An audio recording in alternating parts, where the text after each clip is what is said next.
We're live. We're live.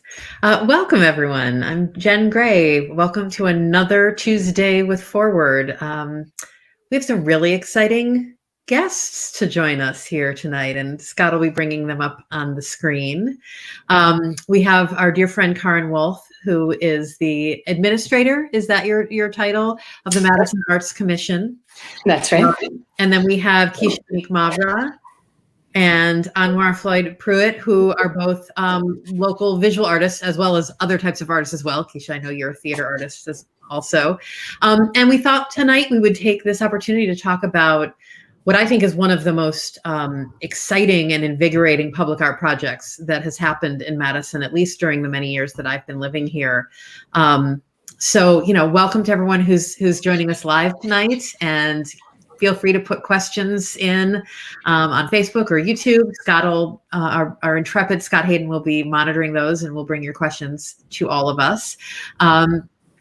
But let's get into this. And before we talk about the murals specifically, I would just love to hear a little bit about how you would each describe yourself as an artist. And maybe Keisha, we can start with you and kind of introduce yourself to the listeners. Thank you, Jen. Thanks for having me. What I am as an artist, thanks a lot for making me go first. I'm just, wow, that's a really difficult question to answer. I think I tend to find a difficult way of fitting in to this world, as it were, in a normal sense. And my art I guess it does express what's going on inside of me. I don't want to say I feel different. I've always felt different. I'll just speak candidly. I've always felt very differently from most people around me. And I think it shows in my art, at least the overture piece. That's going to be the best way that I can answer that question, really.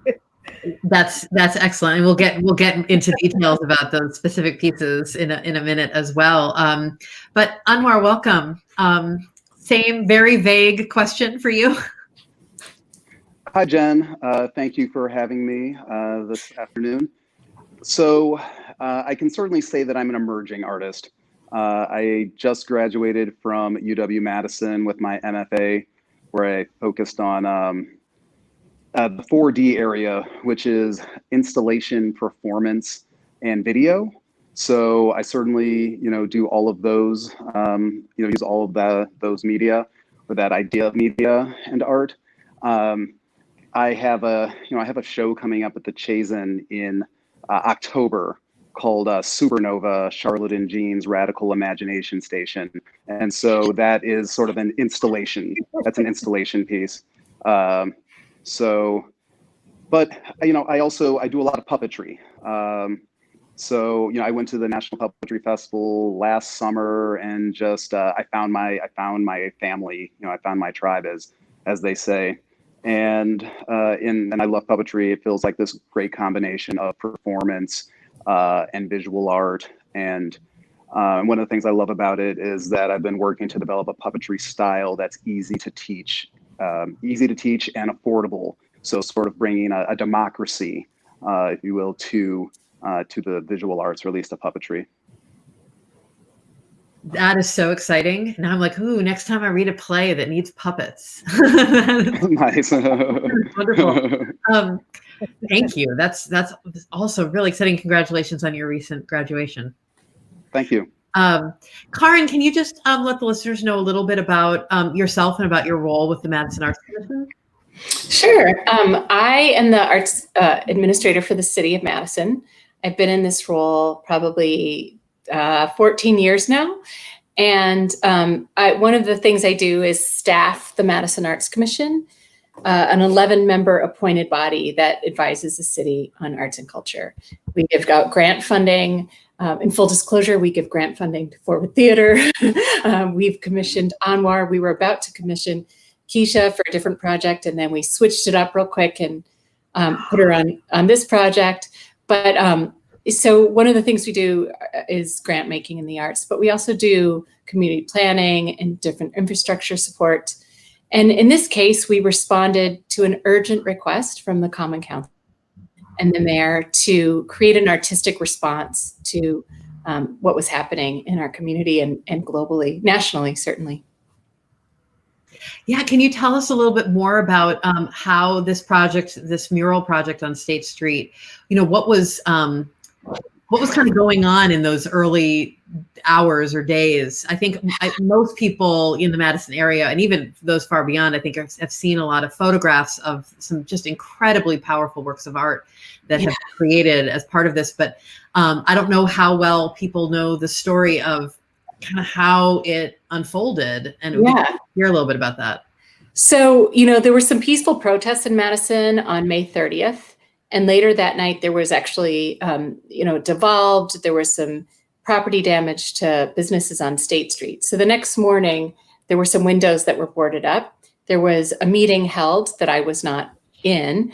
But after that meeting, I got the call from Sherry Carter, who's president of our Common Council, asking me, she serves on the Madison Arts Commission, and she's a great believer in the power of art. And she asked me, could I commission some artists to create work on the boards? We didn't have a lot of time. It was emergency time. It's easy to look back. It was only a couple of weeks ago, and it's easy to look back and go, oh, this could have been done and that could have been done. But it really was a rapid response, getting artists mobilized to do a quick, rapid response to what was evolving and unfolding, and to just be part of this continual dialogue that we were having as a community. And I think one of the points of the project was that it would allow the conversation that was very focused on damage to property on State Street to be more about why are these protests happening? So shifting the conversation that was local, the bewildered, like what just happened, into why is this happening? What's going on? And visual culture, it has a symbolic language, and it's able to reach people in ways that other forms of expression hadn't communicated. So when people experienced the murals as they were unfolding, and eventually 70 murals on State Street and more by artists that were volunteering and not commissioned, but just when they saw the power of this mass expression of protest and of whatever people were feeling. There's a very powerful piece by Jerry Jordan that's just a man, sort of folding in on himself. I mean, if that doesn't affect you as a human being, I don't know what you're made of. Further down the way, there's a piece that Mike Ford made that's just strike marks for every second that a knee was on George Floyd's neck. Very powerful visual symbols to reach people and open their hearts and open their minds to this moment we're in.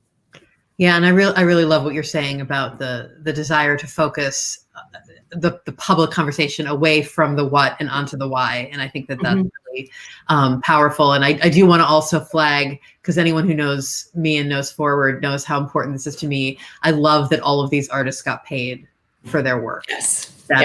We had to force some of the artists to take it, because this is so much a part of their movement and their ideology, their politics, that they said, we just want to make this work. And we said, we so appreciate that. We would like to make a collective statement that artists should be paid for their work. Yeah. So you can always donate the money to someplace else, another cause. Right. Yeah, exactly. So Anwar, tell me a little bit about what your participation in this specific project was like for you. What was important to you about it? Well, thanks, Jen. I would say that it's been, for everybody, and certainly with, some protests happening because of, the George Floyd's death or his murder,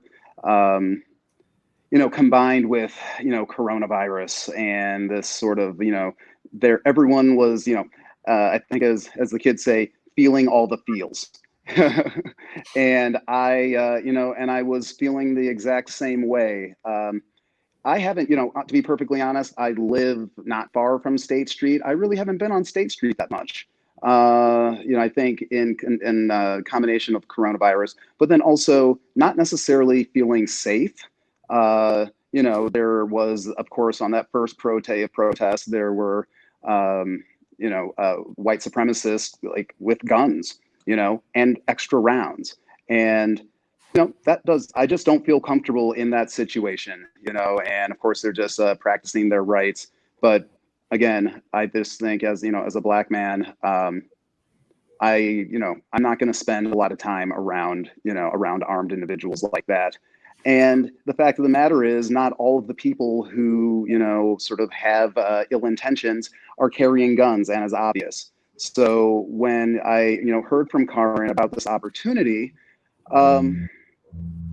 I did feel sort of a duty to, to come out and make a statement.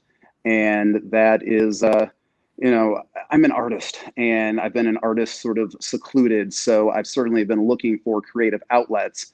And, it's certainly a very, very sad situation in our country that, that the, killing of another, Black man led to this sort of art opportunity for me. But I decided I will come out and I will work, and I will invite friends to help me so that I don't feel particularly alone. And I wanted to work quickly. So both of the pieces that I put up were, very improvised, using sort of a general color, scheme of red, white, and blue to represent not only the United States of America, but then also the police, the lights flashing and that sort of thing. So both of the pieces, are sort of have a red, white, and blue background representing that. They both have stars, again, a nod to sort of these symbols that mean so much to us as Americans. But, for all that people give to this country and have given to this country, it's certainly a shame that not everyone has received, as much as they've given. And so in this piece right here, I have the stars are black, and they're also sort of reverse, the reverse of stars. And for me, that's really about, this America that we celebrate, and that a large part, so much of its wealth, what made America a superpower, is slave labor. You're right. So there are these stars. They're the nighttime stars. They're the stars of the flag. There are like these missing stars. These are, for me, that sort of like represent death as well. And, I wanted to just use some of the symbols that are already so popular in our visual culture. And I put this quote on, and this quote sort of, inspired me, because I was very much feeling like, as I even approached these murals and finished them, that this is not the end. Like State Street has certainly been beautified, but the struggle continues. This is the struggle is far from over.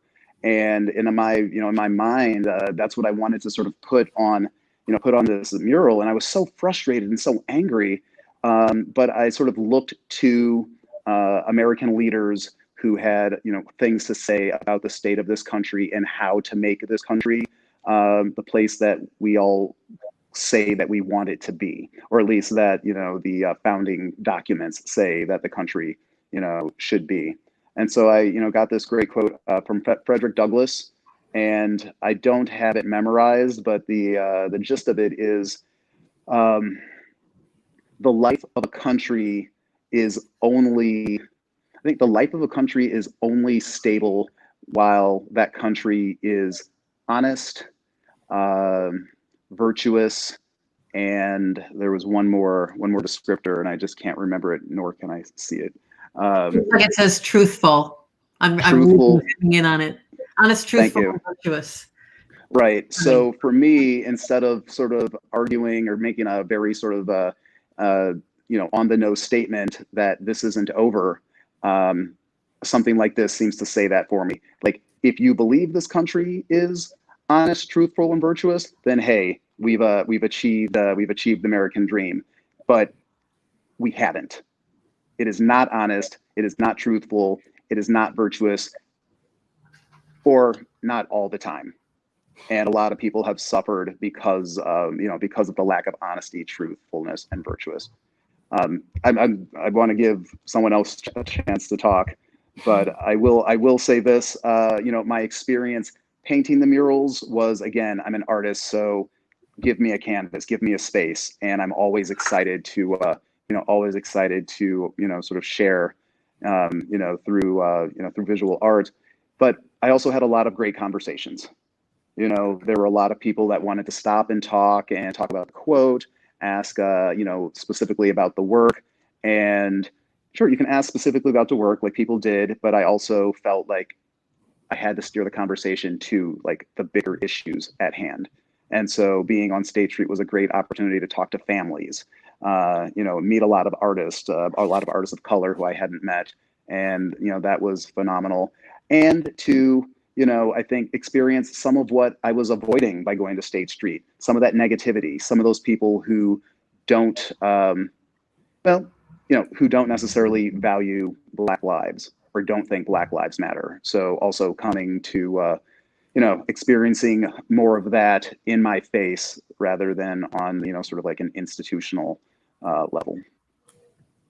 Thank you for sharing all that. I mean, those murals are really impactful just looking at them as a piece of art, but it's really amazing to hear your thoughts and your process behind what you've done on that enormous canvas. So thank you so much for that. Keisha, tell us a little bit about your experience with this project. I know you've done several pieces, and whatever you want to share about what this process has been like or what went into the different pieces that you created. Okay, thank you. Thank you, Anwar, as well. When I was just listening to you talk, I realized that, and I'll just be very honest. So what this project started out as for me was, oh my gosh, I get to show my art.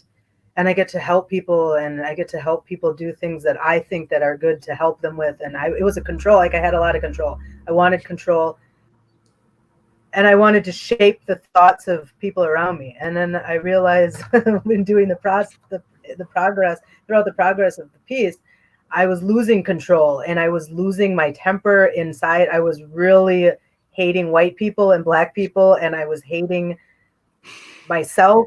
And I was completely lost in my piece. I was totally lost in that huge wall. And I loved Karin and I hated her because I wanted to prove myself so much. Really what the project became about was proving myself, proving that I can do it to white people and proving to Black people that we can do it. It was like I was pleasing my mom and pleasing my dad at the same time. And all of the Black children and white children who were like, Mommy, there's a Black girl painting a wall. Yes, honey, look she did this in 6 days. It became something that was so outside of what the point of the project was to begin with. And I became very self-involved and very obsessed with the piece. And it took over my life, really. And so then I was like completely lost afterwards. And I needed a Karin or a mom to give me direction again. And so now I'm coming down from that.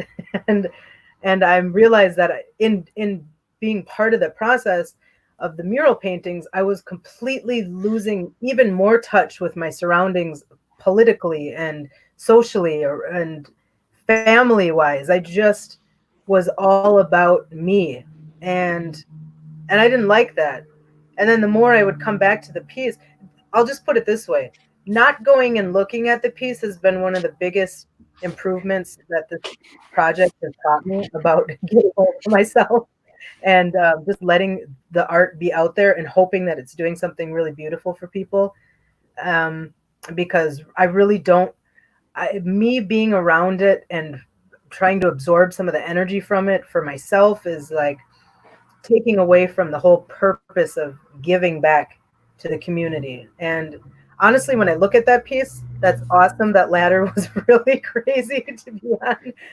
I don't know what kind of effect it has on anybody, to be quite honest. But I think if you look closely at specific pieces, if it draws you in any specific part of it, it's meant to, and then it will start leading you into finding something that's good for you to see in the moment. Like a handprint turning into a face that's black and white, that's turning into a fish that's kissing another fish, that's leading to a word that says love, that's leading to a jail time, hatred, and then power, and it just and then you get lost and you see another fish, and then you're like, wow, this person's crazy, like what am I supposed to look at? And that's how it felt doing the piece. Like, what am I doing? When is it done? What about the top part? It's not good enough. It's all about me. What about Black Lives Matter? Oh yeah, I forgot. I forgot that there's a purpose behind this. And then it became almost a competition with other artists. Like, oh, that person's putting that color on there. Wow, they did that. No, what is like, I wonder if they're looking at theirs more than mine. And it just, I'm glad that it's over. And now I really am working at ways to connect with what happened up here in my mind and how I can use what happened in a positive way to keep helping express the importance of, from my perspective, bringing a community together, educating myself more about how to reach out to communities of color and just the community of Madison in general, how to fit myself into this city and be of help is really what this piece kind of helped me see that I'm at a loss for figuring out right now. So does that, hopefully that answers your question. It was a really powerful experience overall, emotionally, and just looking at that piece, it's interesting because it looks unfinished. I'm thinking about money and resources and how much was put into it, and I'm so grateful for that. And I feel spoiled, and I also feel like I don't know what that means to look at that. I don't know what it all means. I don't know how I feel about what's going to happen to that piece or whatnot, but I know that whatever happens to it is going to be a really great experience for my next journey in life. It's such I just get lost in looking in a good way and looking at all the details in this piece. There's so much going on there. Karin's the one who like reached out to me. She's like, forward's in there. You're in there. Your teeny little thing in there. And that I was very, very moved by that. My husband went down and took a picture. There it is. Spot the forward. Which is just beautiful. I love how much is going on in there, and I'm always drawn to something that I like the idea. You look at one thing, you follow it to the next thing, and you would sort of create a story. So I really enjoy the way that you described that piece. That's really magnificent. What you were saying about not being sure what happens to it next is actually kind of a great segue. Karin, I know that businesses on State Street, some of them are starting to reopen. Some of them are leaving these murals up for now. Some are starting to take them down. And so tell us about where things stand with your work curatorially. Yeah, so it's a very fluid project, and we all discussed that going in, and it's the same way coming out. I mean, when we started, there were 8 boarded windows, and that expanded the next day, and then some have come down and some have gone up. But we have a really good partner with the central bid, Tiffany Kenny, and she is the one who has been really orchestrating the careful and deliberate removal of the boards that are ready when businesses feel they're ready, and then removing them for storage so that we could possibly, there's great interest in the work living on. It was always meant to be ephemeral, but it's become very significant to the community. And so we do want to find a way to save as many of the boards as possible and have some sort of public space. So she's been orchestrating that, and it just sort of depends. There's so many factors. If the glass was damaged, it takes longer to remove the boards because you have to wait till the glass comes in. If things are fluctuating, we're still in a moment, and there's question about what's going to happen next. And I mean, this is the end days. How do we know what's happening next? We've got, And if you figure out what's coming next, do let me know. Yes. And so I have business owners asking, if we give you the boards, are we gonna is our glass safe? And I say, you have to do what's best for the business. I don't know. I don't have a crystal ball. And I would, I would feel badly if they rushed to give us their boards because they know we were anxious to kind of move them into the community and see what the artists want to do, and they weren't ready. This is all about, consent, I guess. So it's a staged process. We're moving them today. There was a bit of a delay because of the rain. Or tomorrow, and Tiffany is working very, very hard to get as much of the work as possible. In the reality of the conditions of this project, and we discussed this with the artists up front, is that we don't have complete control. They were part of ongoing dialogue. Keisha, I saw one of your pieces has an additional marking on it down by Urban Outfitters, but we knew that going in, and anything could have happened. So. The work is very important and we know that, but it's ephemeral. And these artists, like what they put out, what they created, that is not going anywhere. This energy can keep feeding the world. There's so much. Keisha, that work was a masterpiece. It is so good. I had conversations today with two people that just sought me out and were like, what? And I'm like, I know, and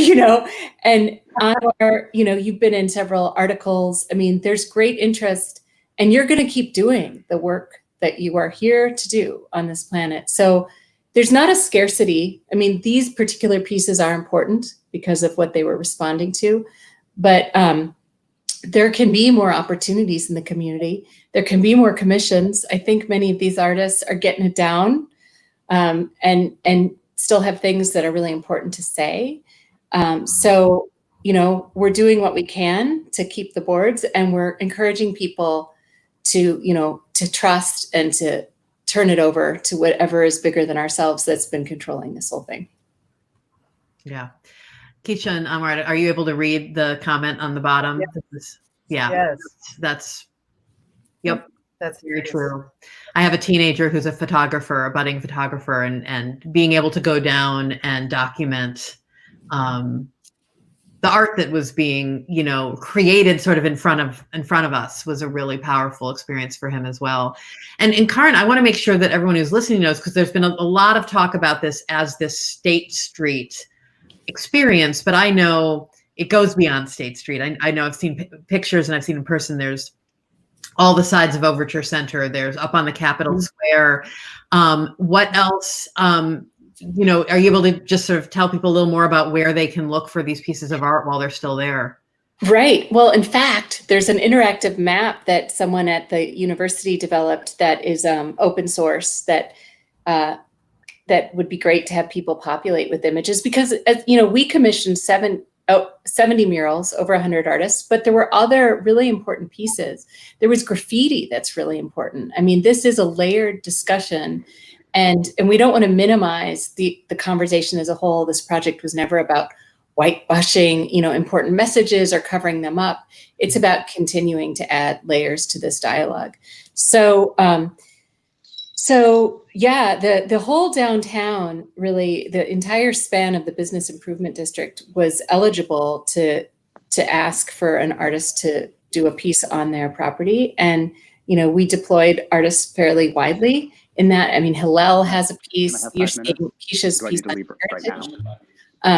And, Jenna's had a piece. It was it was very short-lived. The artist knew that going in, fortunately, and designed it for such. And then, some of the pieces are inside. They're great supporters. But, it's kind of just the same sort of fluid, go down there, things are moving. Overture has 31 pieces, and that isn't going anywhere for a while. So that might be a good route.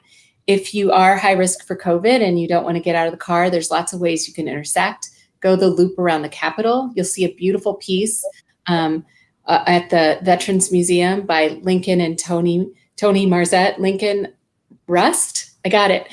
And it's stunning street art, aerosol artists. You can also kind of get three sides of Overture in the car. And I really hope that people, that our grandmothers can see this, that people who are, have health compromises can see it, because we will put it someplace else.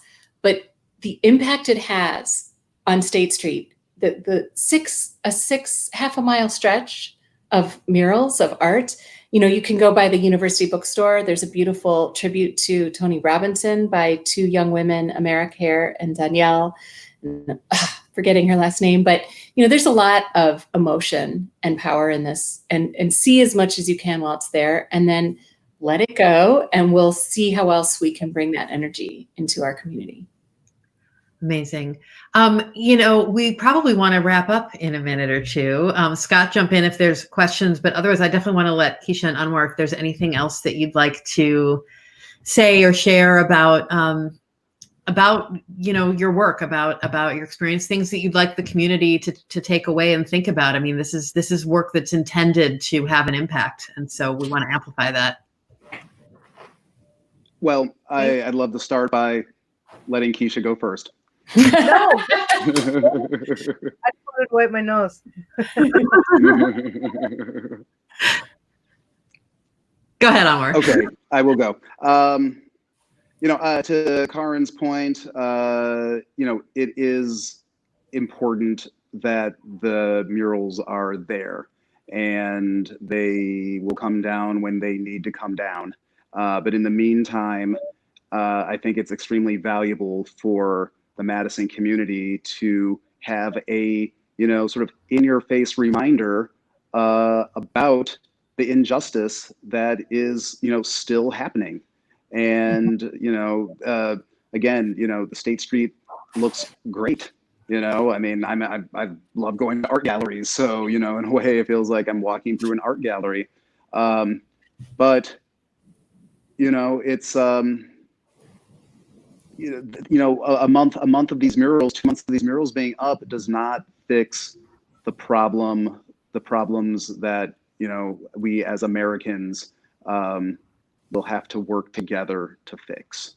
And so the longer the murals stay up, the longer that message stays top of mind. I mentioned recently that, justice is trending, and, it should continue to trend until it's just a way of life, until equality is just a way of life. And that it's not lip service, and that it's not, the soup of the day, but that, everyone in this country is feels safe when they go outside, feels safe that they will be able to, pursue just their life's goals instead of trying to live. Thank you for that. Keisha, is there anything else you wanted to? Sure. Yeah. Thank you, Anwar. I was going to say, I think this is a really good opportunity for people, all of us in this community, to understand where funding is coming from, who's putting the effort in to make things happen. All of the boards that are coming down, who's doing that? Where's the money coming from? Where are the boards going? Who's storing it? Who owns these storage companies? Who's supporting them? What can we do to make something like this happen again? Look at people like Karin Wolf and Jen Gray, who are putting these programs together to let our voices be heard and let us be a part of the community. And it's a lot of effort to do that. It's easier said than done, but opening up the book and learning about who are the people of this community is really a challenge. And it's a beautiful recognition. People who put in the time and energy to make these things happen are worthy of. And for me as well, I want to be a better part of my community and supporting the people who are making it happen, and involving those of us who have an interest, but maybe don't have that background or the connections of getting to be a part where maybe someday we could be. I hope that wasn't too heavy, but No. I just want to, I appreciate what's happening right now. And if I can't figure out a way to do my part, I want to make an effort to do so. And I hope that other people will as well, because there's a lot going on behind the scenes that not even myself and maybe Karin, we don't all have the answers, but somebody's doing it. Thank you. Anwar and Keisha, I just want to thank you both so much for your voice, for the art that you've shared with our entire community and beyond. It's so powerful. It's beautiful. Working in the arts myself, to see what you and all of your fellow muralists have achieved. Karin, thank you also to you for the coordination and the very, very long days and long weeks that you've put into this, and the long weeks and days ahead. And certainly I want to thank everyone who is tuned in to listen tonight. Thank you. I hope you'll join us again next week. This is a really special conversation. I'm really grateful to all of you for making the time, because this is an extraordinary moment in our community. And like you said, Anwar, I hope that this conversation continues until we don't need to have it anymore. But thanks for making your art such a prominent part of the conversation. It's really a gift to all of us. So thank you. Thanks for having me, Jen. Thanks, Scott. Evenings, everyone. And we'll see you later. Good to see you guys. You too. Bye. That's a peace symbol.